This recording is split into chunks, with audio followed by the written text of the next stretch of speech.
Hello guys, welcome back to the channel our study Adda. Guys, आज हम start करने वाले हैं गोइंग प्लेसेस चैप्टर की शॉर्ट समरी। तो शॉर्ट समरी समझने के लिए फटाफट से यार इस चैप्टर के कैरेक्टर को देख लो। मेन कैरेक्टर, फर्स्ट कैरेक्टर है हमारा सोफी, जो कि एक गर्ल है। उसकी एक फ्रेंड है जेंसी, एंड उसका एक बिग ब्रदर है जिसका नाम है जियोफ। उसका एक छोटा भाई है डेरिक, एंड उसकी मम्मा है, पापा हैं। ये सारे कैरेक्टर यूज हुए हैं। फटाफट से चलते हैं चैप्टर की ओर। चैप्टर स्टार्ट होता है, सोफी और जेंसी दो यंग गर्ल हैं और दोनों ही स्कूल से वापस आ रही हैं। वो दोनों एक बिस्किट फैक्ट्री में काम करती हैं। सोफी एक बुटीक शॉप के साथ साथ मैरी केवेंट जैसी फैशन डिजाइनर बनना चाहती है, और ये सारी बातें वो जेंसी को बताती है।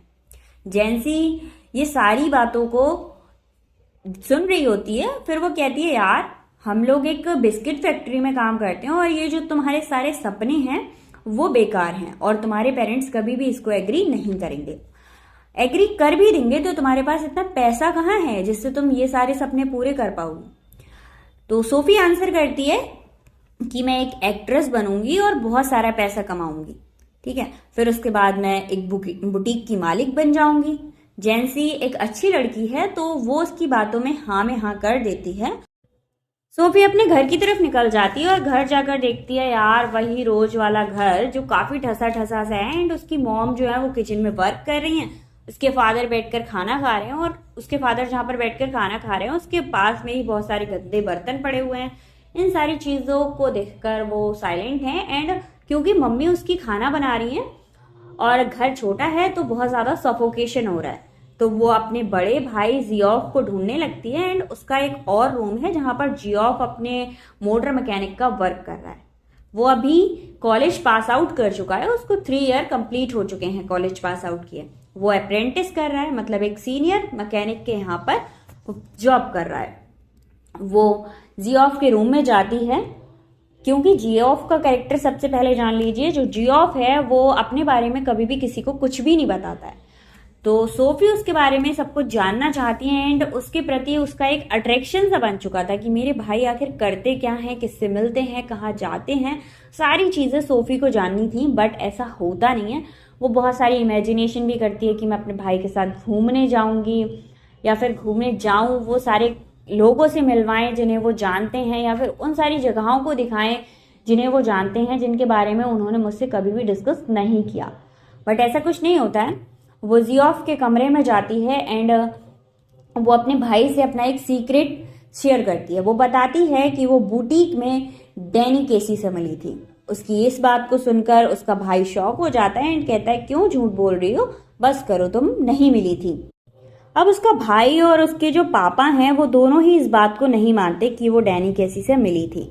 बट वो उनको यकीन दिलाने की कोशिश करती है कि भाई वो डैनी केसी से मिली थी, लेकिन वो उन पे विश्वास नहीं करते।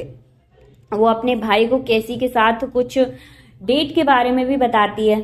उसका भाई उसे विश्वास नहीं करता, लेकिन उसे इस कहानी पर विश्वास करने का वो एक और मौका देती है और वो कुछ और बातें बताती है। शनिवार को सोफी और उनका जो परिवार था वो फुटबॉल मैच देखने के लिए बहुत दूर जा रहा था, और जो फुटबॉल के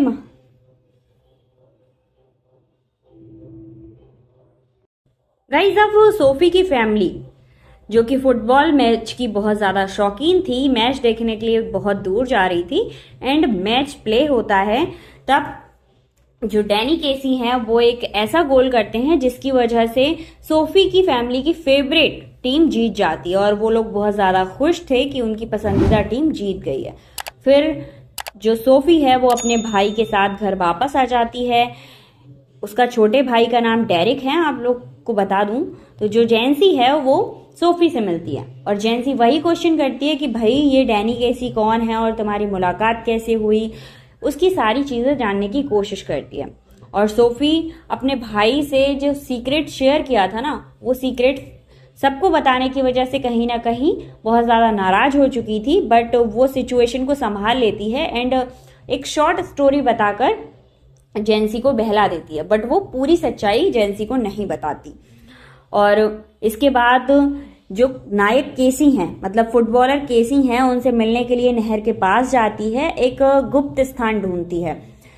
नहर के पास का मतलब है कि जहाँ पर शहरों के बीच में नहरें बनी हुई होती हैं जिन पर शिप ट्रांसपोर्ट के लिए यूज किए जाते हैं, उसी रास्ते से वो जाकर एक जगह पर डैनी केसी से मिलने की कोशिश करती है, बट डैनी केसी उससे मिलने नहीं आते।